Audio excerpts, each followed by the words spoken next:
So my question for you is, what would you tell someone? Nope, that's not it. What do people generally say? Man, I wish I would have known then. Nope. Wow. What do people... Oh my goodness. Okay. 6, 7, whatever. We don't know.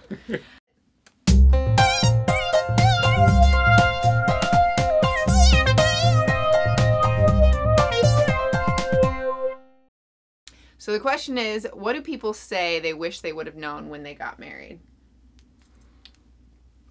Let's go back a while. What Okay. do you wish you would have known, or would you have done the same things knowing what you know now 7 years ago? Yeah, okay, so I did some counseling with Norm, got the guy that I was in a very serious relationship with. We came in and we did Prepare and Enrich with you. Mm-hmm.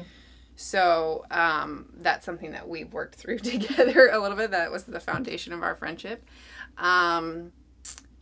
So your question is saying... Looking back now, 7 years later, if you knew what you knew now, would you Yeah. have made the same decisions then? To leave him? Yes. No, I mean to even get into the relationship. Oh, yeah. I mean, I think that I think it was short. Mm-hmm. I think that was like the best example of why I tell everyone to live in the light. Mm-hmm. There was a small group of people around us in our relationship that knew us both, and so as quickly as we got into the relationship, we had been friends for a long time, but in terms of the romantic relationship, it began and it was very intense, and then it ended quite quickly. So, you know, do I wish I would have never gotten into it?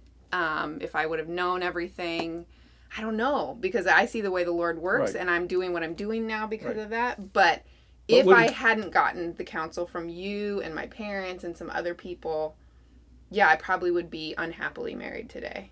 Mm-hmm. So I don't know.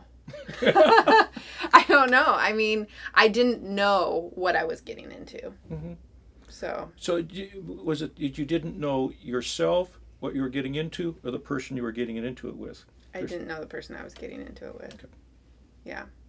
So, and I know that it would have been very easy to keep those things private because I did have that love conquers all. And I thought that my loyalty, and I thought this was just, a lot of the terms that I still hear people say that now cause kind of a visceral response in me of just like, you know, this is what it takes to be in a relationship. And I know relationships are hard work, but there's also this prayer for discernment that we need to have of going, is this hard work, or is this Impossible. is this abuse or impossible or whatever? So actually, I mean, I don't know, you've seen so many couples. Looking back, I guess, do you remember any of the things that you saw in that test that we took that you were like, okay, these people are not compatible? Because I know I came to you like 7 months later and I was like, what did you see in those couple times we met with you? Well, I think the greater the incompatibility, the broader the stretch. You know, it makes the relationship more difficult, and that's part of the reason why when people, whether they think differently, whether they view life differently, it's kind of like I call it my quick and dirty. If you want to get married, have people marry someone with common values, common interests, common goals, a friendship, and be physically attracted.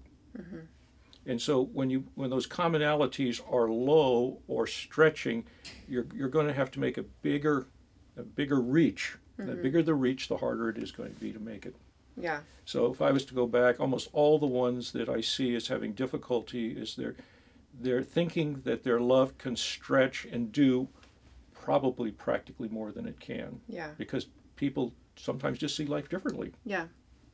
Well, and it's difficult, I think, sometimes even more so for Christians, because I think it's easy for us to fit everything into that list because somebody goes to church. Right. And so because there's such a small pool of people who identify as Christ followers, then it is easy to be like, oh, yeah, I saw them on Sunday, they fit that. So. Well, sometimes it's going to boil down to even just simply the practical, like I just got done reading a research today of just the simple habit patterns of your life, which are not a theological thing, but when you clash on those habit patterns, that's highly predictive of an unhappy marriage. Yeah. So it's not a matter of, necessarily a spiritual issue, as it can just be a different way of organizing life. Yeah, and that's okay. And that's okay. Yeah, that's okay. But it's not wise to then go, but our love can conquer that. Because, yeah, 15 years in, you'll be like, oh, I can't take this. That issue, which was small to start with, is now driving me crazy. And that's when people start using the, well, I'm not happy, so therefore I'm not. Do you remember anything about me from 7 years ago? From the Prepare and Enrich, do you remember? I've done too much water under the bridge, and I never save yours, so I don't. My file's not in there somewhere? No, I don't save them. I don't save them.